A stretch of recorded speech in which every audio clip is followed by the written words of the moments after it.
Hi there. Good afternoon. Jeremy here from Verizon. Welcome to our next Women in Business event. We are streaming live right now on LinkedIn and Twitter. Hello to all of our viewers around the world. Thanks so much for viewing us. If not, welcome to our replay that you're tuning into this afternoon while we're talking about some women in finance. So just a couple of house ground rules here. If you have a question for our or for our panelists, you can go ahead and send those slido.com. Use the code WIB for Women in Business, and we will get those over to our very special guest. I'm going to turn it over at this time to Tami Erwin, who is the leader of our Verizon Business Group, our group CEO. Tami, take it away and have a great session. Be back with you here shortly.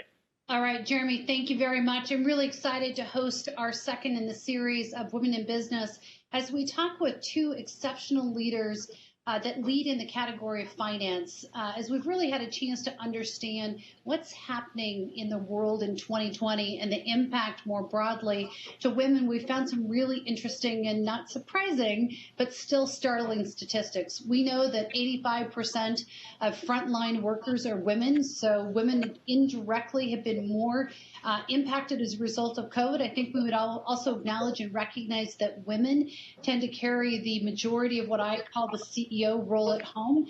And if there's ever a time when that's true, it says we're going back to school, and many people around the globe are trying to figure out, how do I educate my kids, run my home, have a career, and do all that we're trying to do? And at the center of that is, how do we, from an economic and a finance standpoint, really do all of those things? So I'm particularly excited to have our two guests on today with us to talk about really the environment of finance, because at the end of the day, we all have more choices when we understand finances. And we're going to have a chance today to hear about how these two women scaled their career in finance, how they're thinking about the economic really output and what we expect to happen in the economic environment, and some tips on how you were successful in an uncertain environment, and then really overall leadership and women in leadership. So I would like to just introduce Kathryn Chase and Gabrielle Rabinovitch. Sorry, I practiced that earlier and clearly I got it wrong. So Gabrielle, I'm going to let you say it yourself when you do your introduction.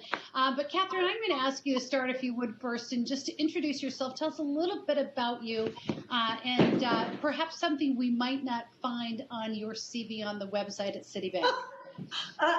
Well, good afternoon. Good afternoon, everyone.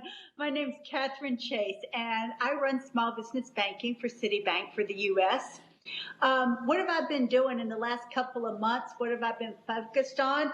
I would tell you PPP, and then when I have a few extra minutes, the PPP some more as we start to lead in forgiveness and working to really help small business customers throughout the country that we know are having such a difficult time right now. And so some of the most meaningful work I've ever done in my career has happened to be during this period of time, which is just so interesting to me that at this point in my career, I find the most interesting time in being so close to these customers. So what's not on my CV that, you probably would not guess? My husband and I are competitive ballroom and Latin dancers, and we compete internationally. My husband is better than I am based upon the number of awards, but I still say anytime that you're my age and can wear a tiara, it's all good. It's the only reason I can think you can get away with it at this point. So super fun, but when I'm not doing that, I'm a very serious banker, I promise. I love that. The combination of the tiara and the serious banking goes hand in hand. So thank you for sharing. I appreciate it. And how great to have the experience you have right now when you're faced with the challenges of the uncertainty of COVID and the economic environment. So thankful that you're on with us. And we're going to have a little more conversation around PPP, because that's certainly front and center for all of us as we think about the environment that we're living in. So Kathryn, thank you. Gabrielle, over to you. Sure. Well, Kathryn, I'm exceedingly envious.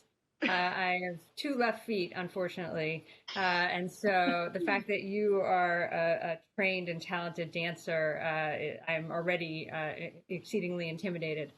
I'm Gabrielle Rabinovitch. Right now, I'm the head of corporate finance and investor relations for PayPal. I joined PayPal really to run the investor relations program, and then more recently I picked up the corporate finance team, which includes our capital allocation program, our debt issuance program, our risk and insurance program, and our capital strategies program. Wow, so you've got a lot going on. Wow. Something you would not know from my resume. I do a lot of indoor cycling.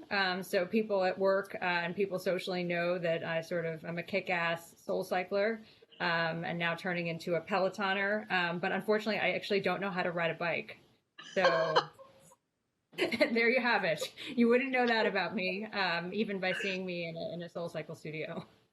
So pretty awesome. You have an outlet for stress amidst everything that's going on, because you can jump on that bike in your own space and find a way to get rid of all the emotions by great exercise, even if you can't get out and ride a bike in real life.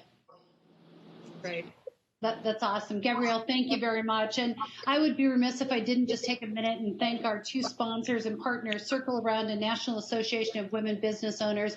They've been on this quest with Verizon as we've really said, how can we do more for women in business, and how can we do more around small businesses and putting the spotlight on the challenges, and more specifically, what are the things that businesses should know about thinking about rebuilding, about reimagining the future. And so a big thank you to CircleAround and National Association of Women Business Owners for their role in helping us as a partner as we have this conversation. So let me just hit straight on. How has COVID affected financial services and the banking industry overall? And Gabrielle, I'll ask you to start and just talk about how do you think COVID has impacted, and COVID leading to the economic impact. How has it impacted your world? Sure. Well, I think, like most businesses in the U.S., we were shocked to find ourselves in a moment in March where we didn't know which way was up. And we were rapidly seeing changes occur in our business as well as our merchants' businesses. So at PayPal, we have 26 million merchants on our platform that we partner with. And each of them was suffering and seeing this environment happen to them in a very different way. And so I think, for us, there was a real impetus to appreciate the changing needs of our merchants. Obviously, we operate an open digital platform for payments, but what are those additional services that we can add? How can we support our merchants as they move through this moment? We also, we do engage in as a provider of credit. And so that also was one of the things that we looked at. And so how do we help enable more digital commerce? How do we enable point of sale commerce in a digital way and a contactless way? And clearly, there's been a great need and interest both from merchants and from consumers to be able to shop in a way without touching when they pay. And so enabling all those services has really been top of mind. And then I know we'll get to PPP more later, but actually PayPal was one of the first non-bank lenders to be able to participate in the program. And, we have a strong focus on supporting SMBs and small businesses. And so while the average size of a PPP loan was about $107,000, we wound up participating in about $2 billion of lending activities. And the average size of our loan was about $26,000. And so we were really focused on how do we support the smallest businesses and really help them gain a solid footing and help them through this moment. Yeah, it's such a critical part when you think about that commerce connection. I know one of the things we found is that about 50% of small businesses, when their physical front door shut, their business shut. So the acceleration of digital transformation and knowing that they have banking partners to work with as they accelerate their digital capabilities really been so important. I would be remiss if I didn't just call out that Dan Schulman, CEO for PayPal, sits on our board, and certainly he's been a great partner as we've tried to reimagine in our world. How do we serve customers differently in light of COVID and the economic downturn? Kathryn, how about at Citibank? What are you seeing? How has it changed what you focus on? You talked earlier about PPP and really the kind of focus of that and the ever-changing requirements of how do businesses navigate in the uncertainty of the economic downturn? I bet I'm not the only one that wonders what they used to do that I thought was so important with my day, because I relish the day when I can go back doing what that was. But what we did see early on, everybody saw in March what was coming, took early action to do things with forbearance and waivers in preparation. I don't think that we could have foreseen the magnitude of what was going to happen and the length. And I think that's what's caused such uncertainty for our clients. The uncertainty of certainly the PPP was a welcome relief for our clients.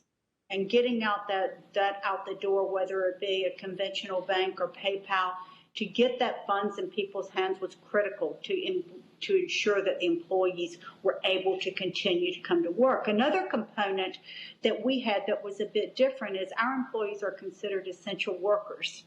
And at the same time, when you have a bank, our doors need to be open. We need to make sure we can provide the financial services to you, not only digitally, but if you need to come in as well. So it's really changed the way we come to work and the way we think about it. When we think about credit facilities, what's going to happen, what's happening now and what's going to happen in the future, because we haven't seen the end of this movie yet.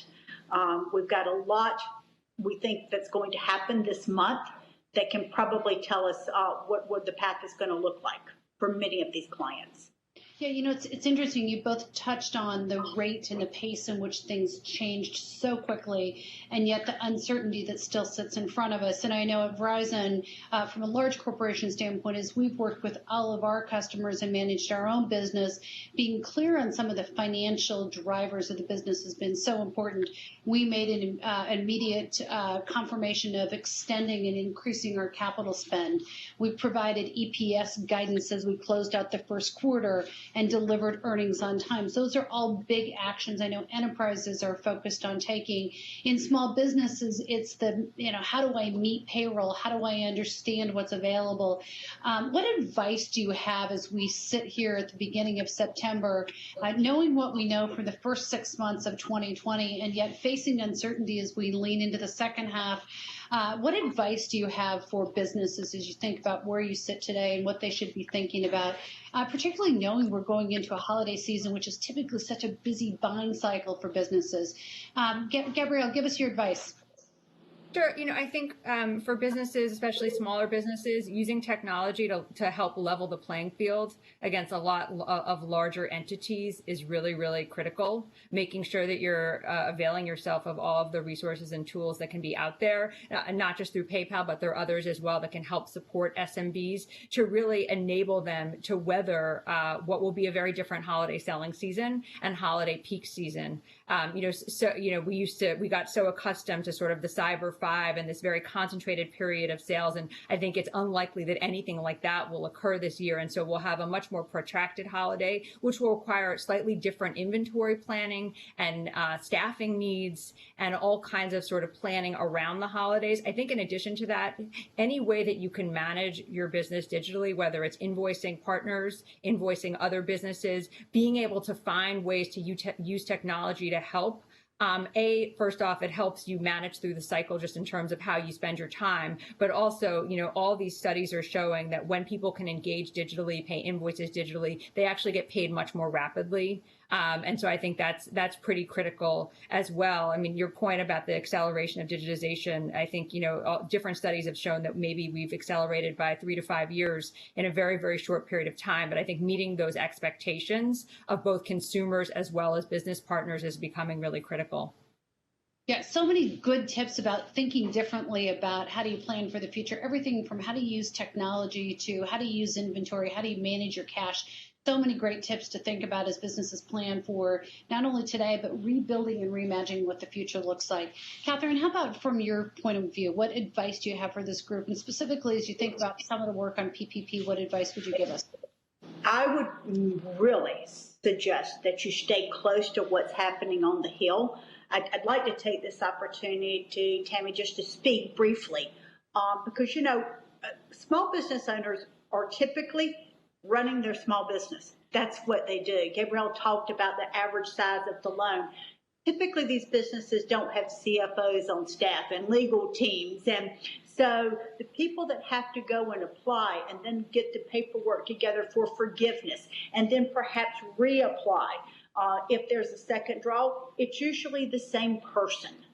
So just like Gabrielle said, there are WebExes, there are seminars, there are things to keep you current about what's coming down that could have an impact on you and your business. It's so important. So let me just give you a couple of examples. Right now, there's a good bit of talk that we're going to see an easy forgiveness for loans that are under $150,000. This is really important for very small businesses, because if in fact that does happen, it will be less laborious for the small business owner to get that forgiveness, assuming they've met the guidelines required with the 60/40 and all the things that we know are out there. But that is really important. We do not know if that's happening yet, but we believe we will see something, or we'll know shortly if that's going to happen. There's also talk of a second draw. And so if you have a PPP loan now, it's quite possible you will have an opportunity. The way it stands now, all of this could change because it's not a bill, it's just talk, okay? So everyone needs to remember that. If you've had a 35% drop in your gross revenue, same quarter over same quarter, there could be more assistance that's coming your way. This is really decked towards the smaller businesses at this point, because the total aggregate, I believe, is $2 million that they're speaking of in the total. So a lot of really important stuff. There's a working line of capital for the longer debt term needs that's being considered. That's at a very attractive rate. But I would also say, Tami, while I'm thinking about all the things that are coming in forms of a stimulus that could help all these small business customers, there's also some opportunities right now with great rates. If you have commercial real estate, there's some really good opportunities right now to speak to your lenders, to understand, does it make good sense to you? Do your financial support a relook? And perhaps a refinance or something of that nature. So I think you should just look at your whole financial landscape to determine what makes the most sense for you. Yeah, so many options and so many choices, but what I hear from both of you is stay current, pay attention to what's happening, talk to people so you get the best advice and information. It's part of what we're trying to do with these webinars, is play a role in making sure that we can provide good content. We've also introduced a program that I'm super excited, Comeback Coach, which provides real-time coaching for small businesses, because it is hard to know where to go. And by the way, you're running a business at the same time, so it isn't like you have time to just sit there and do research, right? So having these resources that can become so important to how we help reimagine the businesses that people are building, both for the business they know today, as well as the business that they imagine in a new ecosystem that's growing and scaling faster from a digital ecosystem. Gabrielle, anything you would add to just Kathryn's comments? Because she threw out a lot of different things that people should be thinking about. Anything you'd add to that? One of the things that is always great is to hear from each other on the things that you're thinking and sharing best practices. Sure. Well, I think Kathryn's point about looking at your entire financial picture is very, very important. Know your relationships from a banking standpoint.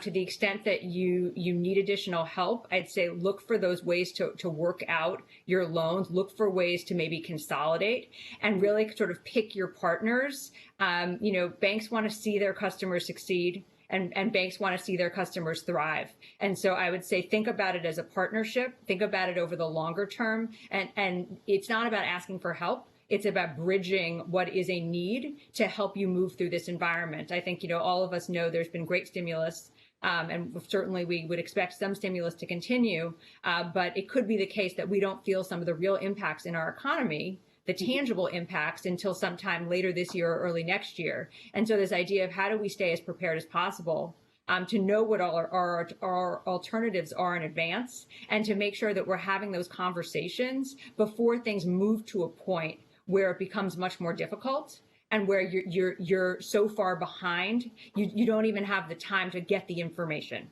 Yeah, now's the time to explore options while you still have the choice of different things. And, such practical, great advice and counsel from both of you. And part of what I loved about reading your bios and getting to know you both, what's on your CV as well as what I didn't know was on your CV, is really the impressive careers you had in finance. And what we oftentimes see in finance is less women in senior roles. So I'd love your insight into what enabled you to be successful. To what do you attribute your success, and what tips would you share with other women who say, wow, I'd like to be in a position where either of you are in terms of the role that you play today and the roles that you've had in finance.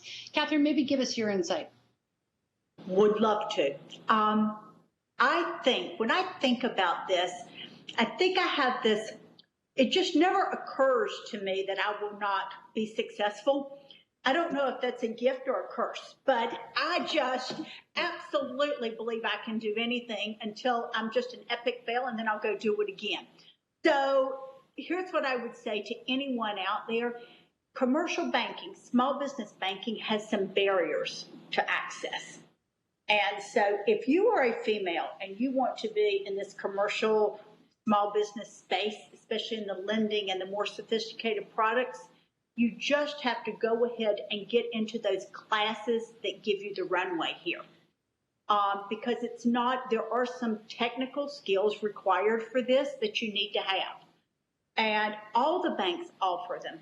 Many, many companies offer them, and get in there. Today, I am really proud of my organization. We are up to, depending upon which group, because I have some verticals and senior bankers and whatnot, but in some of these groups, I'm as high as 40% women. So they're getting the commercial credit training. They're getting what will absolutely give them the opportunity to have my job. Yeah. And so that's what I think it takes, right, is making sure that they're getting access to what they need now, so that, you know, when I decide to slide down the dinosaur's back, they absolutely will have a great opportunity to take my role. Yeah, that's so great. This assumed success is such a big one for women, and it's one that we oftentimes lack the confidence, that we're fearful to take that next step, and facing fear head on. And I love the assumed success is such an important one. Gabrielle, your thoughts? Yeah, I agree. Assumed success is one that I'm going to try to do better at as well. I think, you know, being an expert in your subject matter, especially when you're more junior and you're looking to continue to elevate yourself, is incredibly critical. I mean, I think, you know, any studies you look at, and there's some McKinsey studies that they do annually, so there's some good longitude on them in terms of what keeps women behind in different areas. And this getting promoted to a manager level position seems to be an area where the statistics have not been on our side, and where you've not seen the progression over the past decade where you'd want to see in terms of women moving into manager level roles, which means really you need to raise your hand, and you need to have the confidence to raise your hand.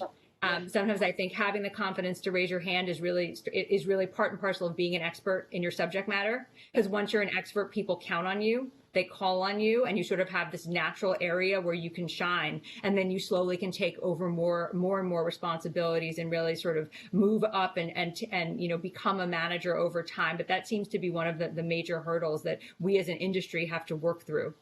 Yeah, that mid-level manager, and really breaking the cycle so that we get more women into management roles. And I think there's a correlation with, as women begin to assume family responsibilities, they feel like they have less time. And we talked a little bit as we were starting today, the pressure on women just in being at home and educating and caring for aging parents and all the things that we assume. And I love the idea of being an expert in your field, and then declaring your intent, because I think it is so important. Don't just assume that people know you want it. You have to declare your intent and be an expert in your field, and I think it's such great advice. I do want to just remind people we're going to do a Q&A here, so if you have questions or things you want to ask our panelists today, please drop them into the chat session. Jeremy's going to facilitate that here in about 5 minutes, but want to make sure that we have an interactive engagement from the audience here as well. I'd love your thoughts, Gabrielle, as you think about what's changed in your management style, as you think about how you've changed because of COVID, or what's been hard because of COVID. Sure.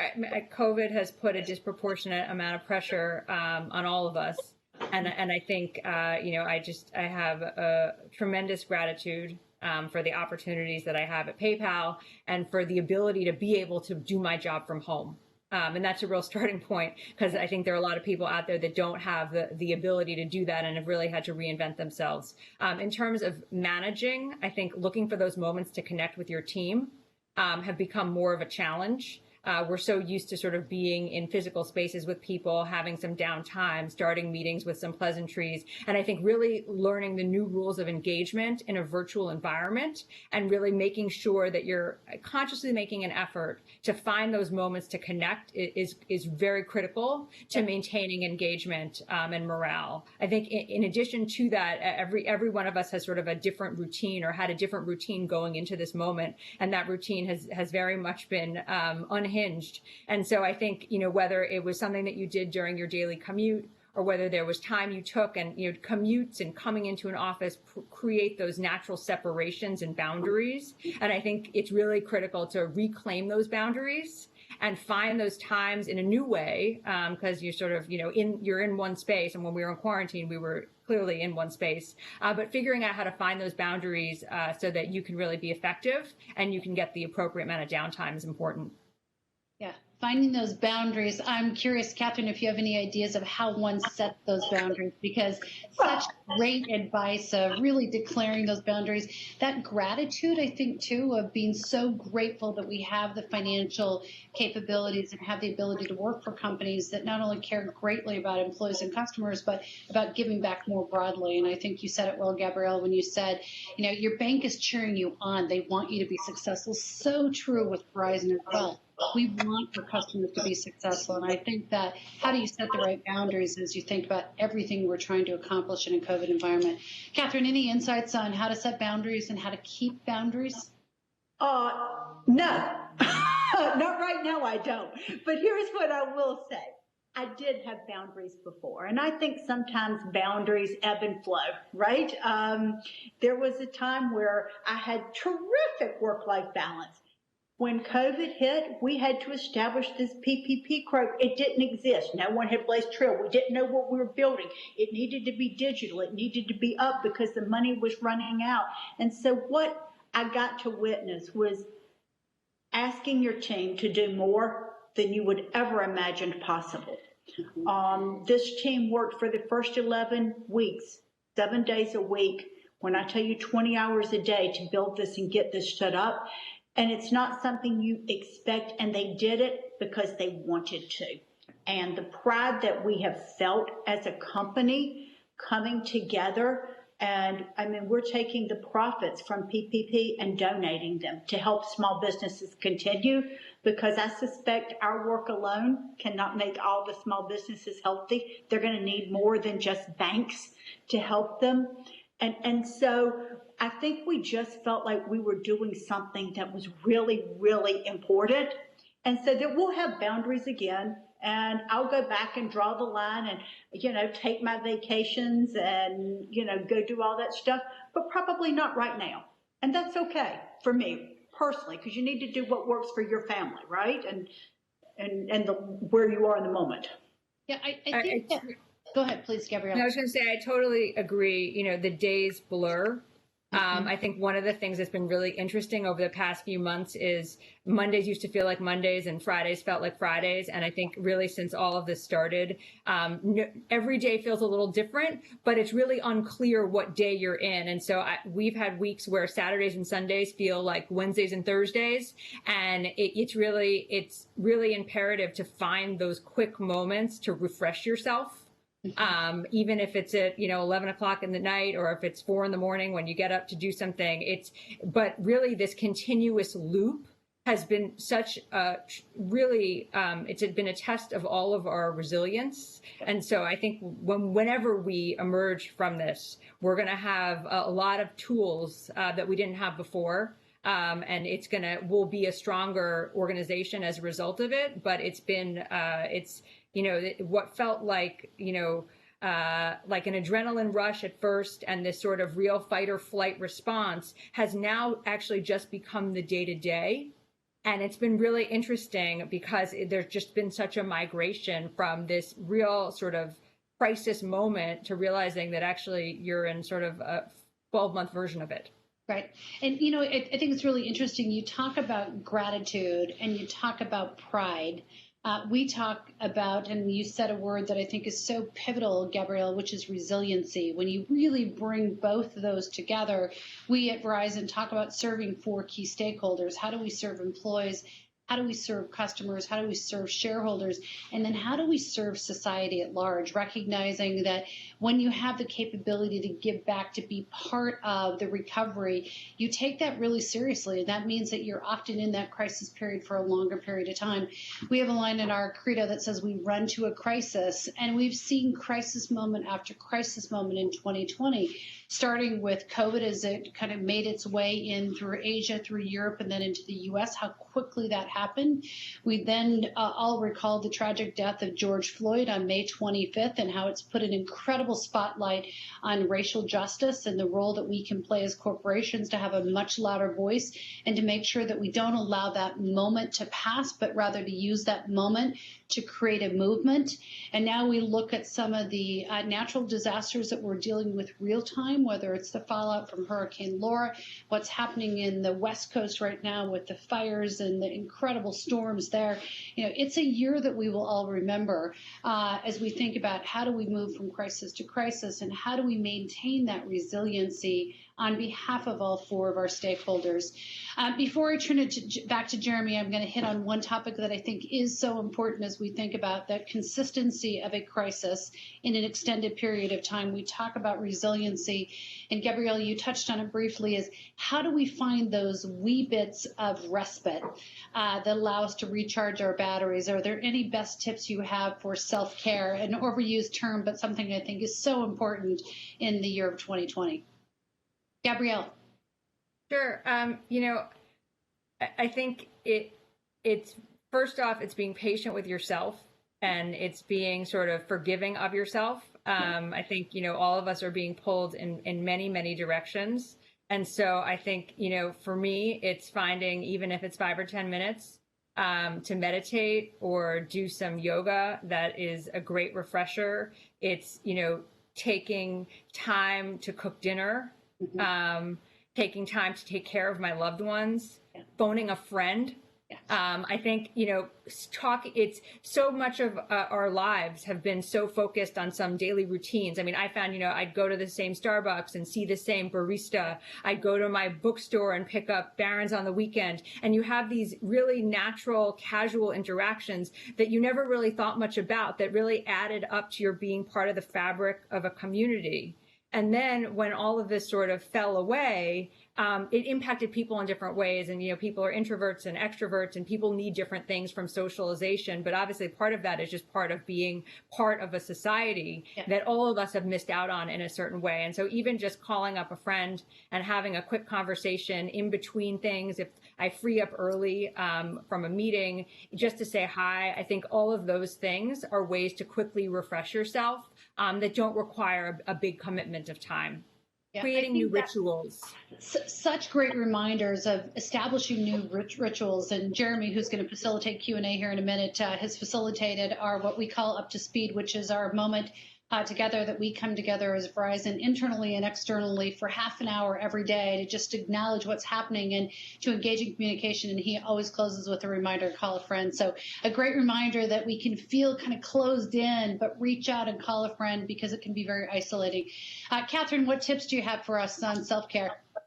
Well, a lot of very similar to what Gabrielle said, right, around finding some time for you. But there's been something really interesting. You can get a whole lot of energy going out and talking to these small business customers. Yeah. And I mean, it just makes your heart grow big. Yeah. You get out there and you start talking to these folks and they tell you these stories and you hear it. It gives me goosebumps right now when I think about I mean, they're superheroes, what they're doing right now with the uncertainty. And so you do that, and it gives me the sheer will and energy to keep on going. And then it puts me in such a good frame of mind that I'm not such a grump. When I leave the office and cook dinner together and have a meal with my husband, perhaps, right? Yeah. Such a reminder that we all feed on the energy of serving our customers, whether it's in banking, whether it's in technology. I know for us, and I talk for all of the V-teamers around the world, the service to our customers is what we do and why we do it. We create the networks that move the world forward, and we take a lot of pride and a lot of gratitude in our ability to be able to do that. And you realize the difference you make in people's lives every single day when you live at the epicenter of their connected lives. So, Jeremy, with that, I'm going to turn it back to you. I could spend all afternoon with Gabrielle and Kathryn engaging in dialogue. So much to talk about, but I also want to respect the fact that we've got some live questions coming in, so I'll turn it back to you. Yeah, thanks so much. And I got to tell you all, the folks online are loving this conversation just about finance, technology, telecom, and bringing it all together and how you're making it all work. So I want to hit a couple of these questions that have come in on Slido. I'm going to put this out to the three of you. Kathryn, start with you, though. You talked about your team earlier really doing whatever it took, and I know Tami has talked a lot about that as well. What's been successful for you in leading your teams during the time of COVID-19? What's been most successful? Thank you. What's been most successful is giving up the control of that I need to absolutely know what's going to happen tomorrow at 11:30 a.m. and trust these amazing people that are on my team. They have exceeded every expectation I could have. They've exceeded anything I could have expected from them. And so what I know now is that maybe something that I thought was such a benefit, that I was relatively rigid. Doesn't sound like a good word, but I thought it was. The fact that I was relatively rigid, it's taught me to give that up and to trust the team. And so now I know that they're going to be stronger and better leaders because of it, but it was not something I would have done naturally. And I'm very proud of the team and what we've been able to accomplish together. Sounds like amazing work. Gabrielle, what about for you and your team? So I completely agree with Kathryn. I think, we've learned so much about how much our teams can do without us and how incredibly capable they are and kind of why we choose to work with them in the first place, because they are so skilled and such masters at what they do.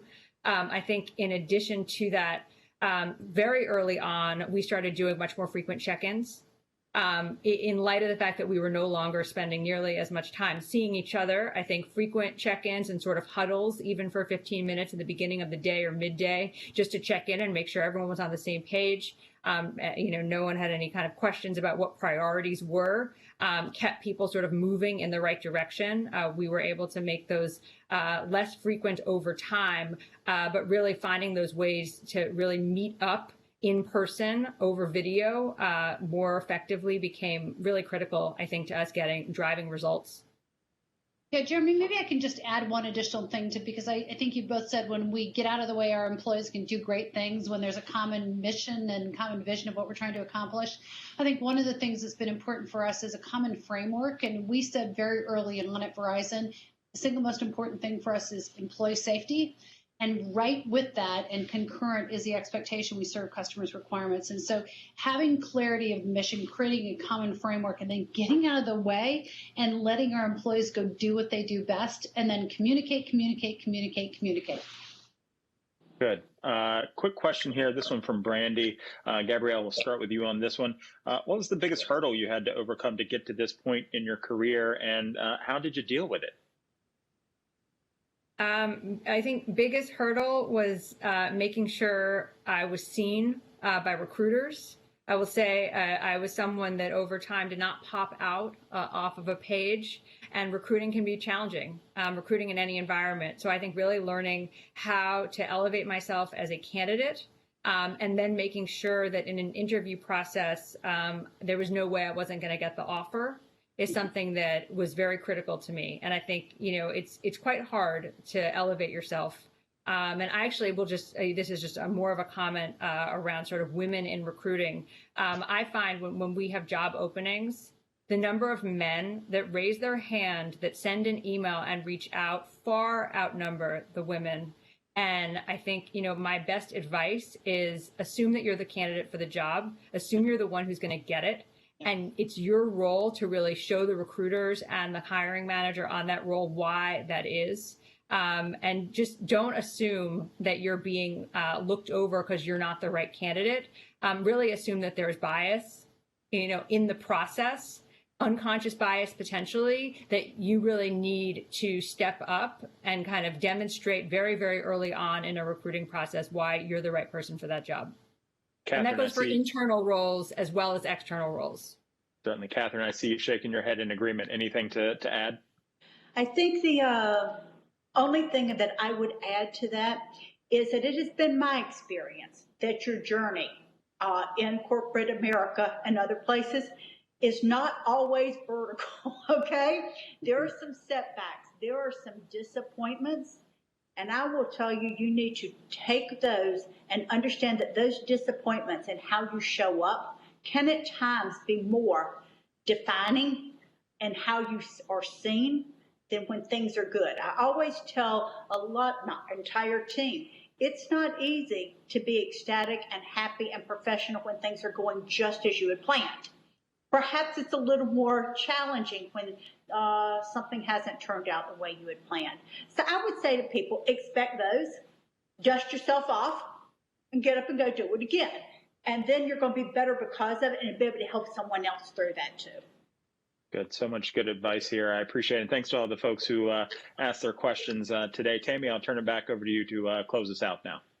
Wow. I hate that we're out of time because there's so many great conversations. And I guess I would end on a couple of themes if I can. First of all, thank you, Kathryn and Gabrielle, for sharing so openly.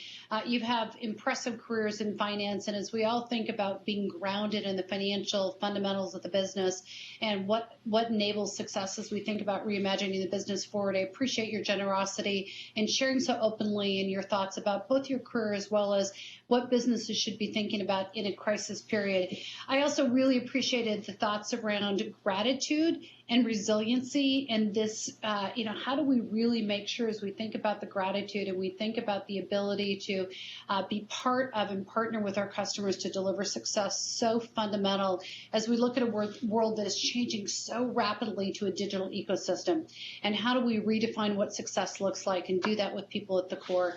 And then I love the expectation of assuming success. It's one of the things that right now in an uncertain time, it's easy to be fearful. And I think so many of us in the uncertain times don't necessarily assume success and lean in with confidence.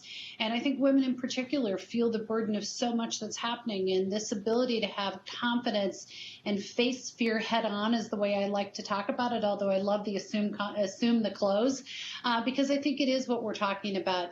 And then I would just, Jeremy and Kathryn and Gabrielle, as we close out today, just a big thank you to our customers and our partners and our employees that are on the call with us today. As we all become students of life, we are going to continue to learn at rapid rates as we imagine a world that is changing faster than we could ever imagine, and really understanding how we be a student of life to understand finance, to understand technology, to really understand and be good at what we do so we can enable transformational change that's happening around us and be part of it and participate in what we talk about at Verizon as the fourth industrial revolution. So thank you all for your time today. Thank you for joining us. Thank you for participating.